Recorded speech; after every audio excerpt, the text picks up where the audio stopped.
To the 4040 Vision podcast. I am your host, Khaled Abdallah, and I'm joined today by my good friend, my old friend, Hamzah Alkordy, who is an IFBB Pro in the classic physique division and also a dentist. So we're going to talk about both of those things because those two things seem a little in conflict with each other. But how you doing today, man? Alhamdulillah, yeah, I'm doing good. Just got busy washing the car and washing the missus' car, and so today's like my admin day slash, getting housework done day. Got it. Make sure you do it before it gets, I think it's like 103 today in Sacramento.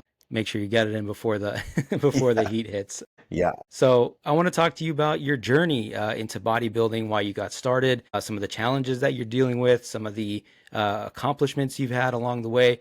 But I really want to dig into, like the process, the mindset, the stuff that you have to sacrifice, all that good stuff. So let's take it way back to the beginning. When did you start? When did you pick up your first weight and you decided, hey, this is something that I want to do? Honestly, like I've been at the gym ever since I can remember. I remember just as a child, my dad getting me, some boxing gloves and like a little punching bag. They were like baby blue and colored, the Everlast boxing gloves for, toddlers. And I was like boxing him and boxing the little punching bag. And then when I was old enough to go to the gym, I got my first gym membership at 24-hour Fitness.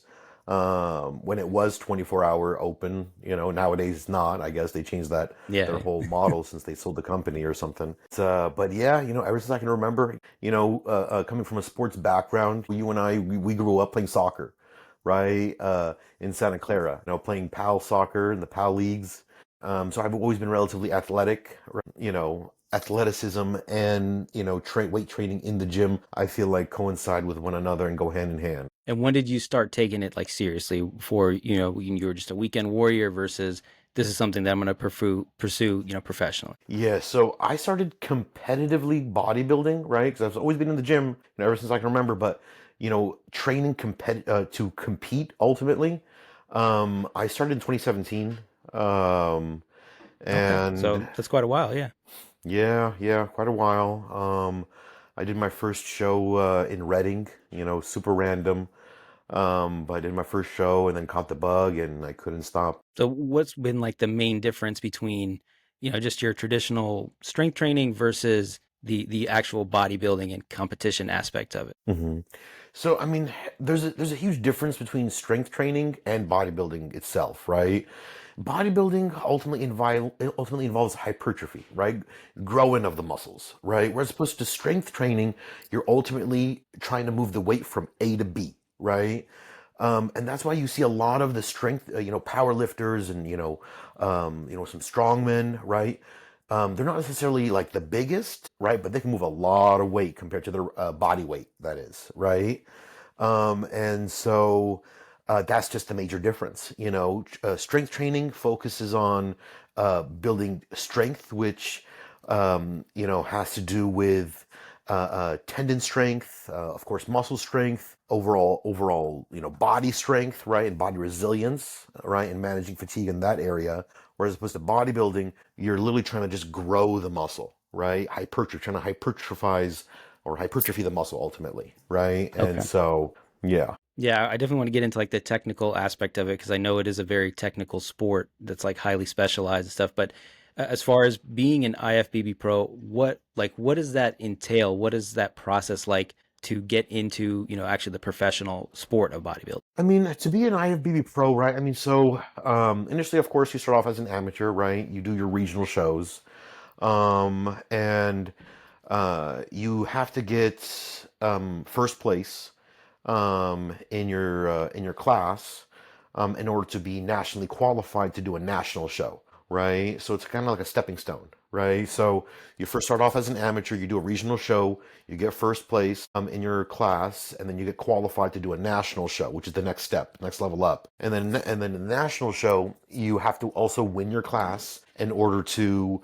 become an IFBB pro, right? But Okay. the ratio between regional shows and national shows is very high, right? There's a lot more regional shows than there are national shows.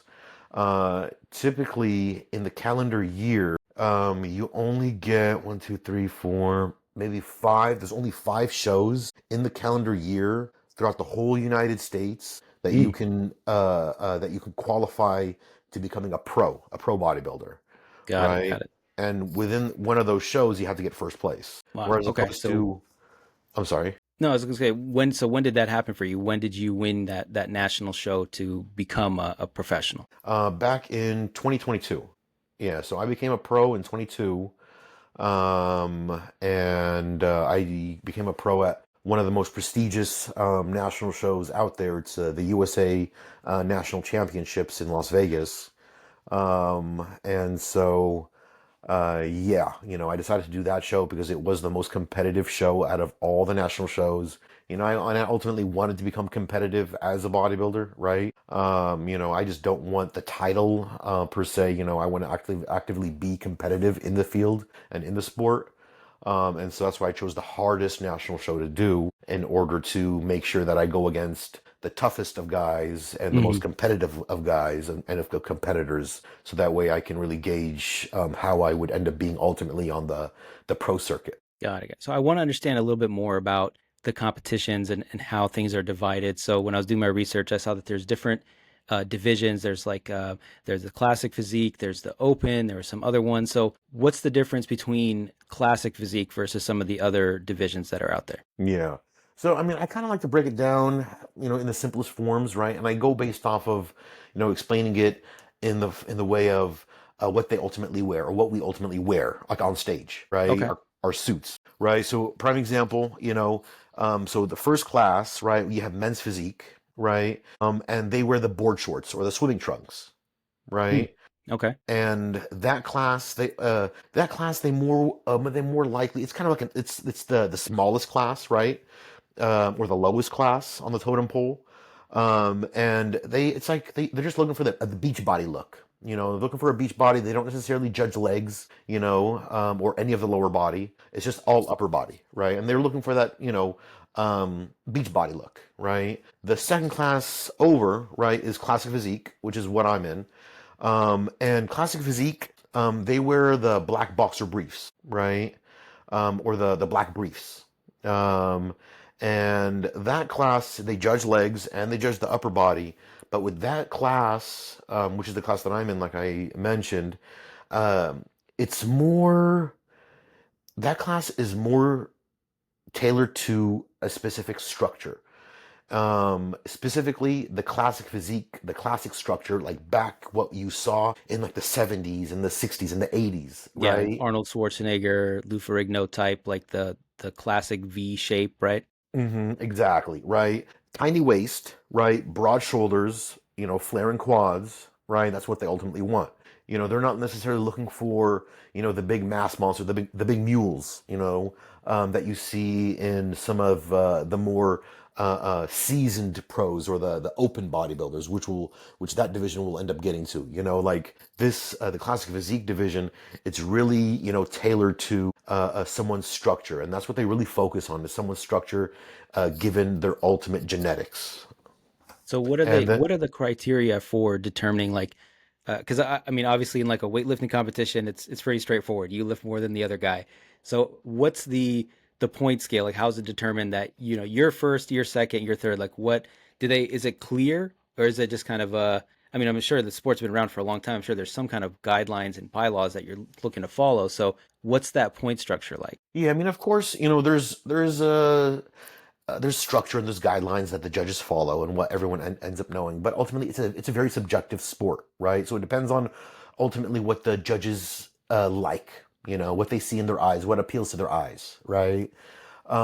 But some aspects that determine whether or not someone's more competitive than the other is one structure. That's a huge part of it, right? Especially in classic physique. If you don't have a good structure, like if you have a wide waist, right, and narrow shoulders and and small legs, then you're not going to do very good. You're not very aesthetically pleasing to the eye per se, right?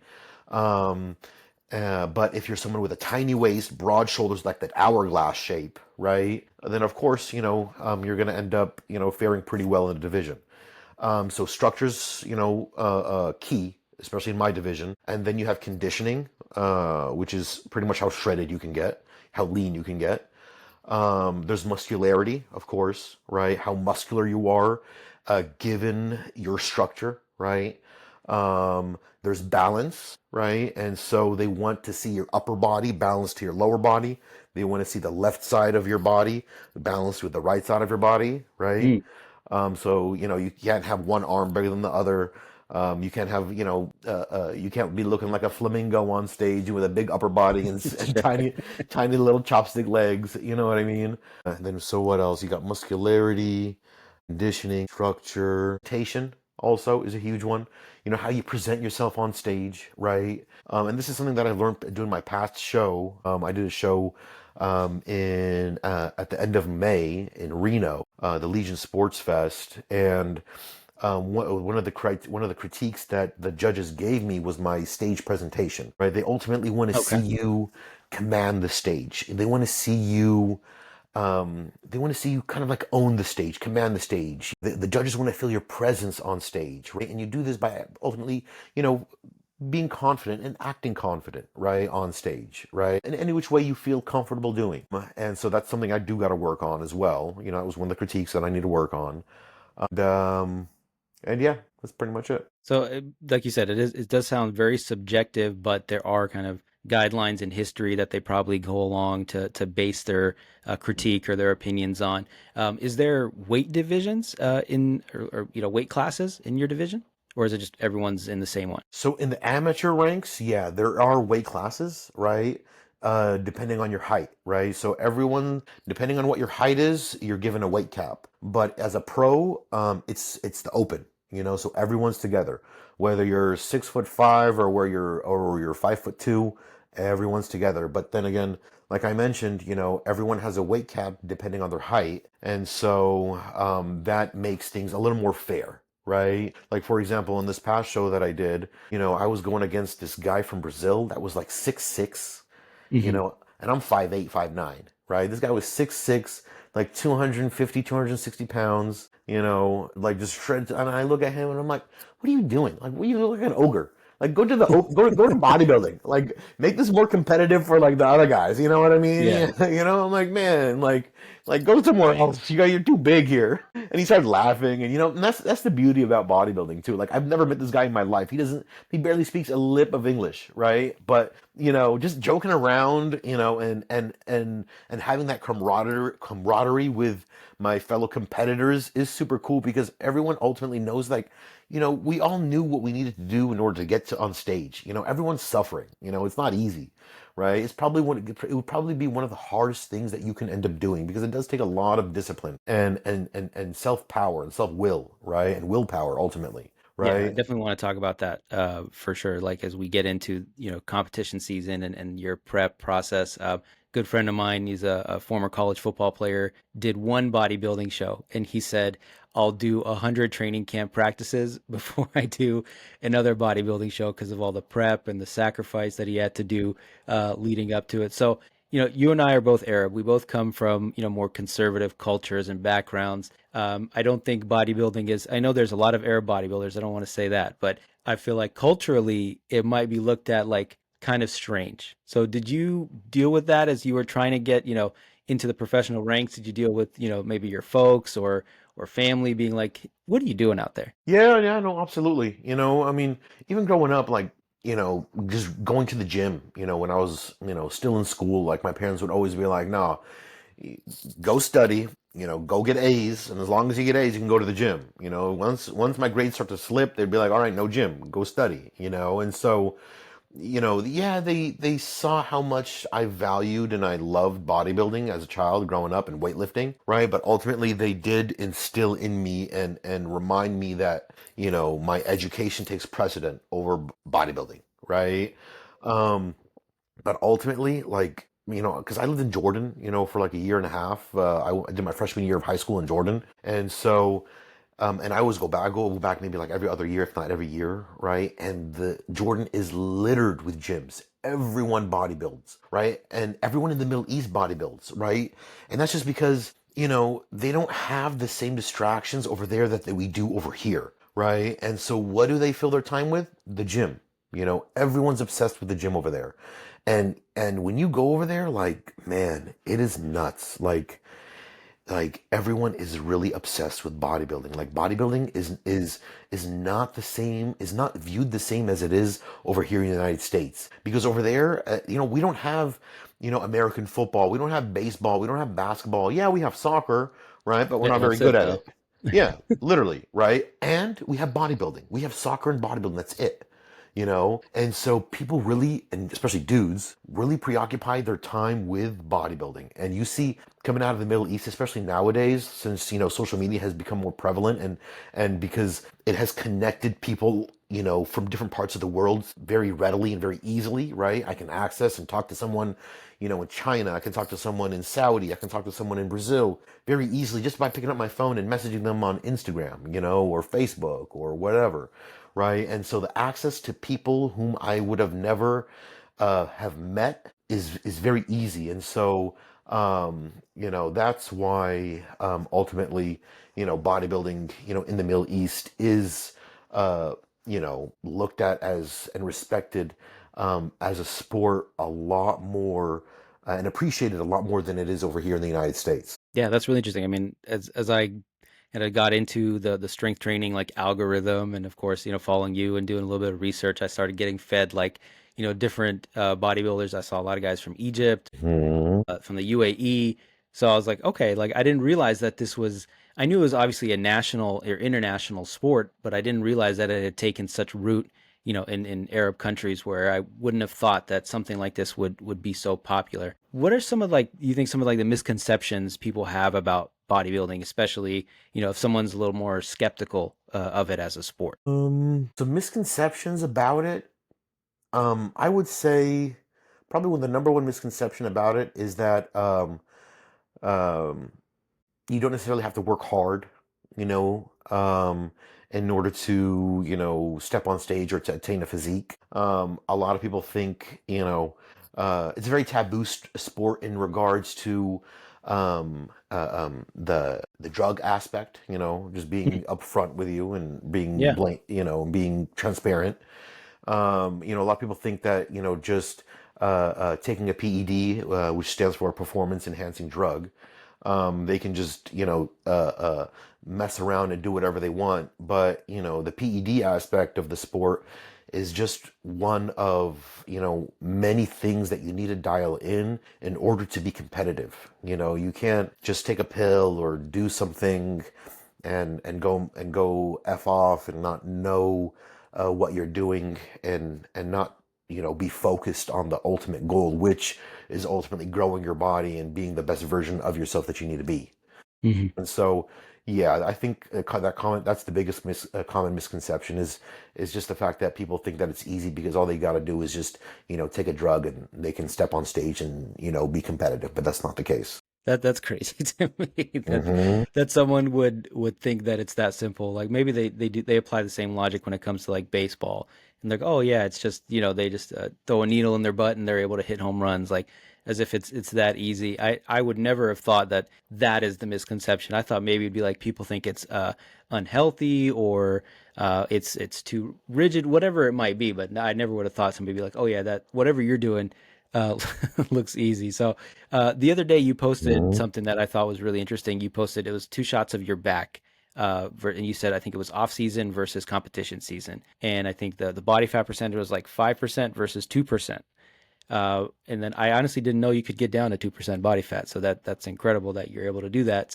Let's talk about the off season versus competition season. You said there's, I think, competitions for the national ones at least. So when do you have an off season, or is it just a year round where you maybe take a couple weeks off, quote unquote, versus competition prep? So I use the term off season as kind of like just so people can understand, what I'm ultimately talking about, in regards to not, not necessarily prepping to be on stage, but the term that I really like to use is improvement season.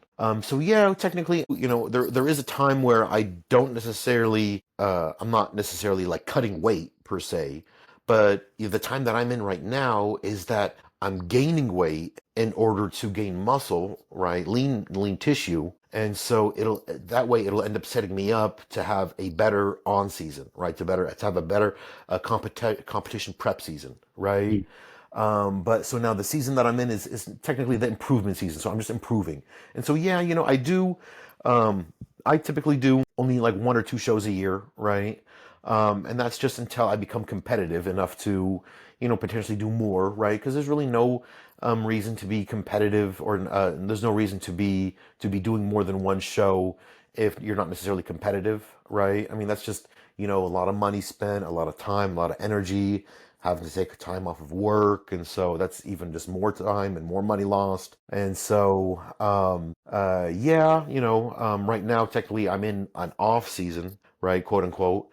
But I'm still prepping, but kind of like reverse prepping. I'm gaining weight, I'm gaining muscle, I'm gaining fat, right? But that's my ultimate goal, right? I'm not Mhm. getting too fat though. Everything in moderation. So what is so let's talk about the different routines. So in your improvement season, I get like an off season in air quotes, what's your training routine look like during this improvement season where you're again trying to add some weight? So, um, so now since well, it depends, right? I just came off the show. It's been about like it's my sixth week off from the show. Um, and so right now I do one day on, one day off, one day on, one day off, right? And that's just coming from an aspect of my recovery. I'm trying to recover from the competition prep. Because when you do prep, you do really wear your body down. And, I have aches and pains here and there. I have aches in my hip, I got aches in my fingers, right? And so, now I do one day on, one day off just to recover, from the competition prep. But within probably the next 3 weeks, so usually 8 weeks out or 8 weeks after my show, then I'll start really cranking things up, right? And my training regimen then would look like 3 days on, one day off, 3 days on, one day off, right?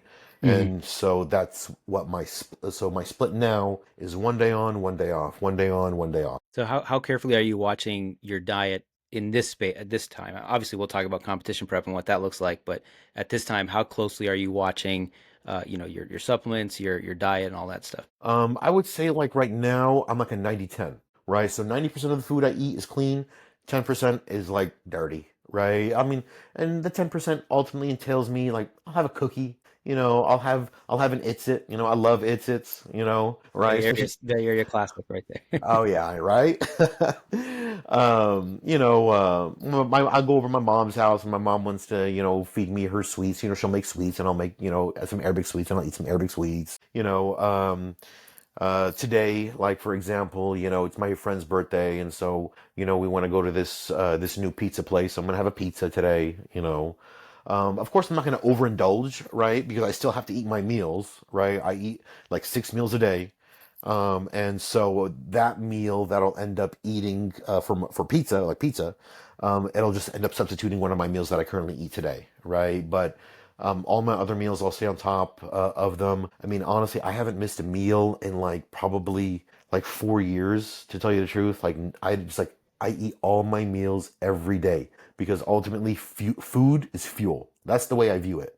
I don't necessarily eat food for taste. I eat it for sustenance. And that's kind of like the biggest thing that you also need to like take into consideration when you are prepping and bodybuilding, is that you need to look at food as fuel. You can't look at food as being delicious, because ultimately what I'm eating day in day out, I have uh like Yeah, you're tracking all this. Assuming using an app of some sort to make sure you're hitting your calorie goals, your protein goals, your macros, all that stuff. No, no, no. I don't use an app, right? I mean, I have a coach, Oh, okay. right? Yeah, so Okay. I have a coach, and so I check in with him every other day. And my check-ins ultimately involve me, sending pictures in different poses, sending my weight, that morning fasted, and then he tells me if my diet's going to change, or he tells me if it's going to stay the same.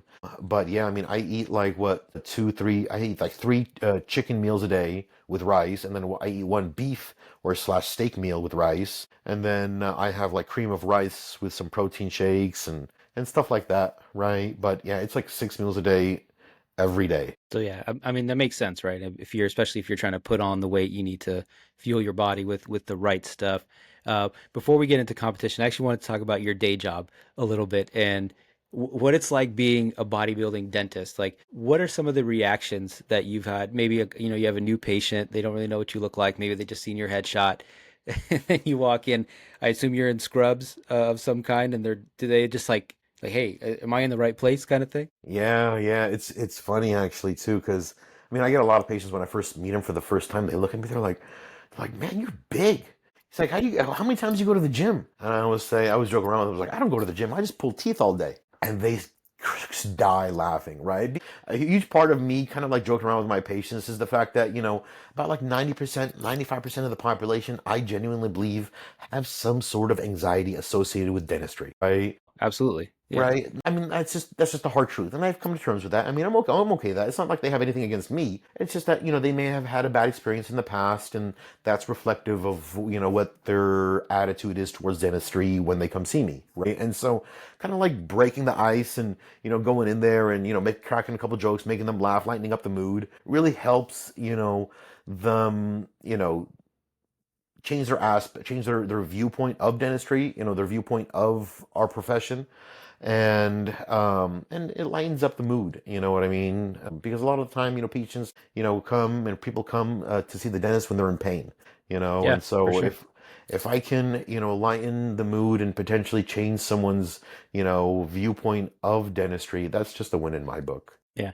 And so But how are you able to balance the two? I mean, I know this kind of obviously your day job versus another thing that you're pursuing professionally. Is the fact that you are own your own business, does that help or does that make it harder? honestly, it makes it easier. And let me tell you why. Because bodybuilding and competitively bodybuilding has put my life in a routine, right? I'm a very firm believer that in order to be successful in life, and in order to um, be successful in all aspects of your life, it doesn't have to be like in your job necessarily. It could be, a financial success. It can be emotional success. It can be physical success, mental success, right? You need to put yourself in a routine, right? And so the routine that bodybuilding has given me, right? I mean, like I mentioned earlier, I eat 6 times a day. I have to really make sure that I'm spacing these meals out every 2.5 to 3 hours. I eat on the dot every 2.5 to 3 hours, right? I don't miss meals, right? And the reason why I have to eat every 2.5 to 3 hours is because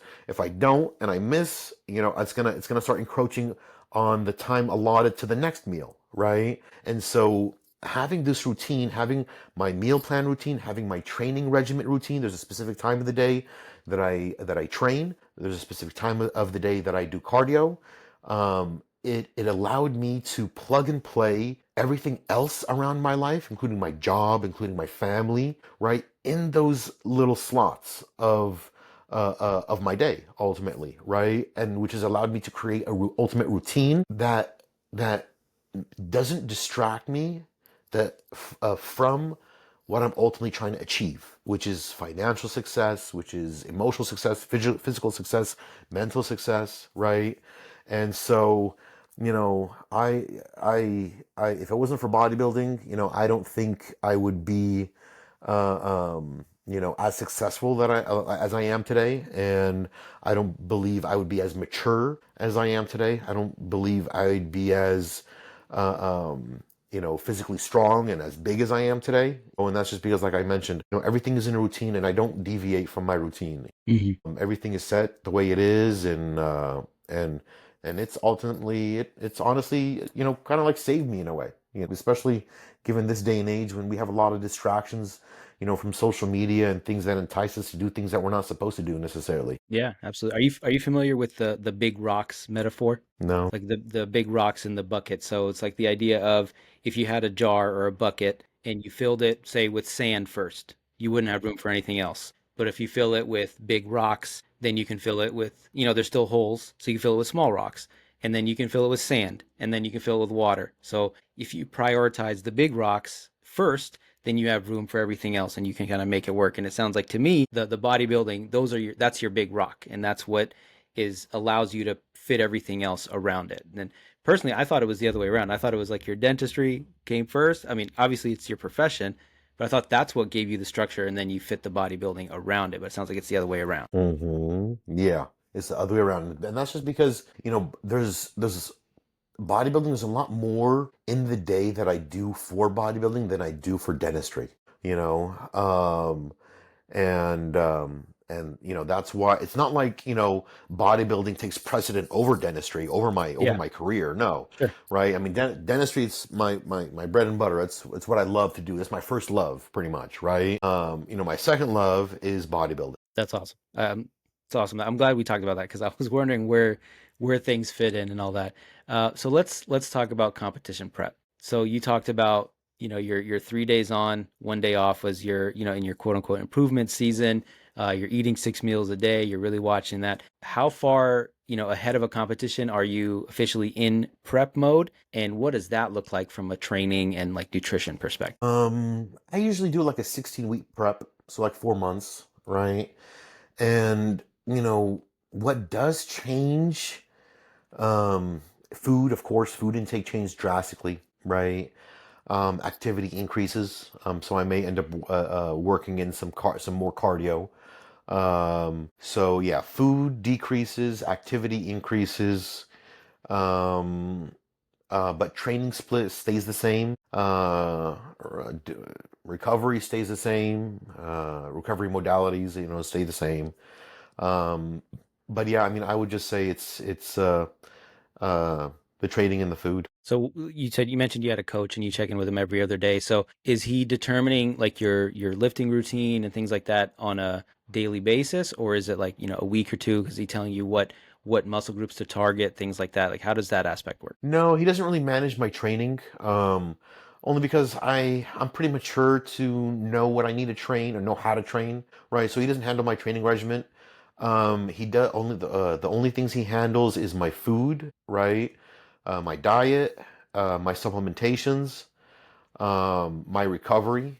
So he does tell me. So if he sees that my body's like not responding in a certain way, and judging upon what he sees in the pictures, he'll either tell me to take a break, tell me to take off the gym for a couple days just to let my body recover because I'm not recovering, or he may tell me to crank things up and or like in this past show, I needed to ultimately work on my quads, right? And so he told me, all right, this improvement season, you got to really focus on quads. So focus on making them recover as fast as they can, and train them as hard as you can. And so yeah, I mean he gives me tips like that, but my training split, I mean I ultimately manage that. Got it, got it. And what does your recovery process look like? Do you do anything specific, or is it just I'm gonna take the day off from lifting and just take it easy? Yeah, no, and just in this past year, honestly, I have become very, very in tune with my recovery, and very I've really cranked it up. I mean, I do about maybe like 3, 4 hours a week of recovery practices, and the recovery practices come in many different forms, right? I mean, I'm huge on tissue work, right? So deep tissue massages, ART, which stands for active release therapy. I'm huge on ART.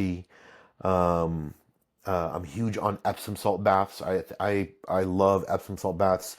I think Epsom salt is literally a game changer in how it does end up healing the body by utilizing magnesium ultimately. I foam roll, I stretch in the morning. When I wake up, I'll get on the floor next to my bed and I'll roll around and stretch for a good like 15, 20 minutes. And so huge on stretching, huge on foam rolling, huge on deep tissue massages, huge on cupping. I mean, you name it. Yeah. I mean, I do it. So as you're getting closer to competition day, so say, a few days before or a week before, when does it get like really ramped up where you're starting to really focus on cutting weight? Because I think you have to like sort of dehydrate yourself almost, right? To get the muscles popping, the veins popping, all that stuff. When does that process start? Like how soon before the competition is that? I mean, it's an overall gradual process, right? I mean, technically, I'm cutting for the 16 weeks, right?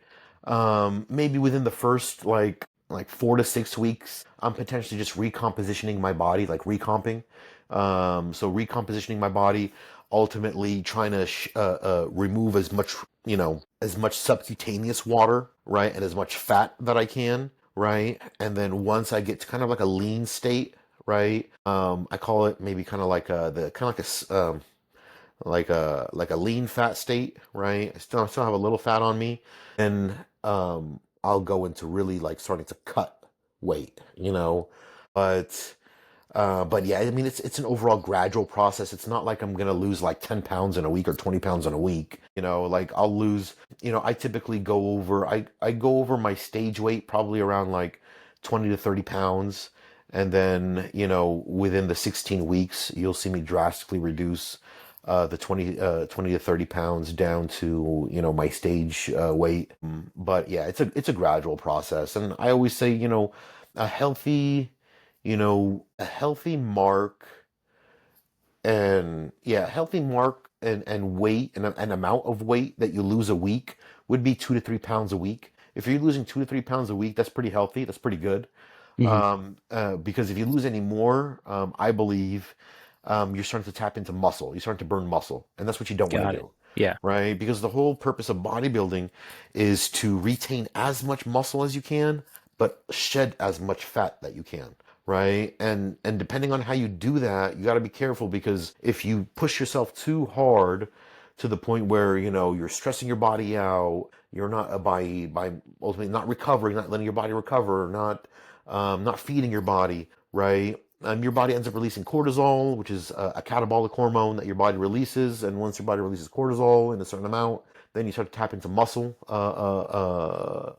reserves, and then that's when it's just a downhill spiral. So I would say 2 to 3 pounds a week is very healthy to lose, right? Any more, like I said, you'd be tapping into muscle. That's something you don't want to do because I mean you've been building for the past how much ever months in the improvement season, and so ultimately you want to try and retain that muscle, that new fresh muscle. Yeah. I for some reason I thought it was like at least like the couple days before it was almost like a boxer or a UFC fighter where they're trying to make a goal weight, but it sounds like it's not. The fact that you told me there's no weight class has kind of made me understand that you don't need to certainly be or specifically be under a certain weight to qualify for the competition. You might just have a goal weight that you're aiming for, so you don't have to take that drastic of a measure where you're in a sauna suit or running around in like a garbage bag type thing. So you don't have to do anything like that when you're a few days out. No, so there are people that do that, right? But I'm a very firm believer. If you're a week out and you're still like doing a lot of cardio in the sauna, or you're hitting the sauna, that means that means you were messing around in your diet. You were messing around in prep and you weren't following your diet. If you followed your diet and you followed your coach, right? Then you shouldn't have to do drastic, extreme things like where a sauna suit or hop into the sauna and do this and do that, right? Those are extreme measures. I mean, I keep water in all the way through, all the way through the show. The only time I cut water, the only time I don't drink water is like 5 or 6 p.m. the day before and the day of. I don't drink any water or barely any water. I may have like Mhm. the day before I may have probably maybe like 20 ounces of water, and the day of I may have like when I'm on stage, of course, when I'm of course after the show I can have as much water as I can or as I want, but that day when in between prejudging and finals I may have like maybe 10 ounces of water, so I'm still drinking water. It's not like I'm dehydrating, you Mhm. know but like I mentioned, the only reason why, you would be, hopping in a sauna and going on the stepper or the stairmaster, the week of your show is because you are not following your diet and you messed up Yeah. somewhere. So And you're so just trying now, to catch up. Yeah. uh-huh. So how do you So it sounds like you're, at least from your perspective, sounds like you're kind of you're putting stress on your body, but not in inordinate amount, right? Like you're kind of either ramping down after a show and then ramping back up and then even more up, as you're getting closer to the competition. So it sounds like you're doing things in a healthy way. Are you still monitoring like certain levels, your cholesterol, things like that, is part of like your normal health markers? Are you doing that like pretty routinely to make sure that, you're not off the rails somewhere? Yeah, yeah. Yeah, no, I get blood work done every 3 months, right? 4 times a year, like clockwork. And I get my liver checked, my AST, my ALT. I get my kidneys checked, so my creatinine, my BUN, um, uh, I check magnesium, potassium. I get my blood work, my blood values done, so my blood cells. I get my A1C checked. I get my insulin levels checked. I get my cortisol checked. I get everything checked. Yeah, it's literally like clockwork. And that's just coming from an aspect of you gotta think of your body. The way I think of the body, especially a competitive bodybuilder, it's kind of like a race car.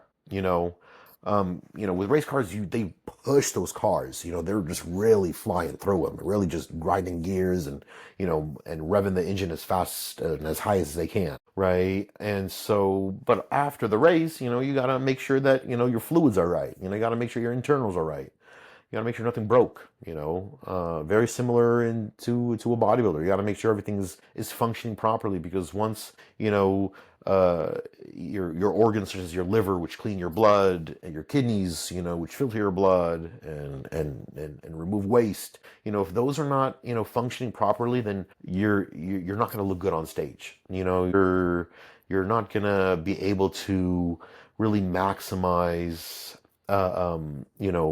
your potential if the inside of your body is not functioning properly. And so yeah, I'm a very firm believer in getting blood work done like clockwork. And it's also for longevity purposes. Bodybuilding, competitive bodybuilding will eventually go away. But I mean, I still want to live. And I live a healthy life, right? Yeah. And so it's just coming from, and I have a family and stuff, and so coming from an aspect of just making sure that I'm here for my family in the future. Yeah, I'm just taking care of myself, and that's how I take care of myself, is just getting my blood values checked, every quarter like clockwork. Cool, man. Uh, so when is your next show? So you mentioned that you're 6 weeks out from a previous show. You do say you do about two a year, so you're looking at sometime in the winter this year. No, no, I think I'm just gonna wait until next year. I mean, I have a lot. I mean, I still want to improve, and we're actually gonna have a baby. My wife's Oh, pregnant. congratulations. Yeah, thank you, thank you. That's gonna change things, man. Yeah, yeah, it will. I'm hoping the fact that, like I was mentioning, my routine, I have a routine. Yeah. I'm hoping that, I can plug in the little guy, in my routine, and making sure that, everything is still, on track, right? But I know it's going to be, of course, difficult. And that's why, I don't want to do another show this year. And that's just because, like, I want to focus on my family. I want to focus on my, my son, right? My future son. And so, yeah, I'm not gonna do any shows this year. I'm gonna do the same show that I did this year next year. So I'm hoping that it'll still be around the same time.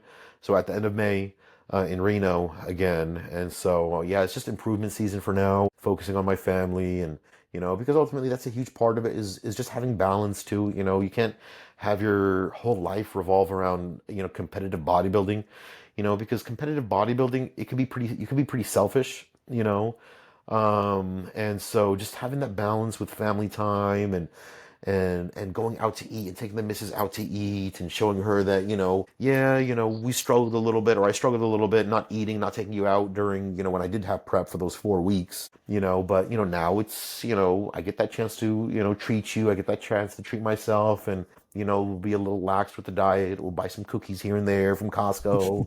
You know what I mean? Yeah. So yeah, yeah, that's why I'm not going to ultimately do another show. It's just, yeah, just to have balance ultimately, because I think that's ultimately what would end up setting you up for success in bodybuilding, is just having that balance. Because a lot of people think that this sport is like a solo sport, right? I mean, yeah, technically it's a solo sport, right? I mean, I step on stage myself. I'm the only person training. I'm the one that's doing my own recovery. I'm doing, my supplementation, right? And so, but in all reality, my wife's there, day in, day out, helping me, sometimes cooking for me, actually all the time cooking for me, right? Cleaning my dishes and supporting me ultimately. So that's why, it's not a solo sport. It's a group sport, because you do have a lot of help from those that are around you, whether it's, it doesn't have to be directly, but it is indirectly, but that doesn't, take away from the point and from the aspect that they do help you tremendously. Yeah, just like any other, individual sport, quote unquote, whether it's like tennis or golf or whatever, you still have your support team around you. You have your coach, you have in your case, your wife. So, yeah, this is definitely your improvement season. Then it's baby season, uh, And I mean, babies and kids in general, they will throw off your routine in ways, but they also crave routine in a major way. And I think, from my experience, I have 3 kids now. They thrive off routine, and when they get off the routine, there's definitely like they did kind of don't really know what to do at times. It's So chaos. yeah, having that structure and that discipline in your own life definitely helps you with that. So I mean, it's really exciting for you, man, that you guys are expecting. When's the due date? August 31st, inshallah. Oh, that's like right around the corner. We're recording this on July 10th, so that's very, very soon.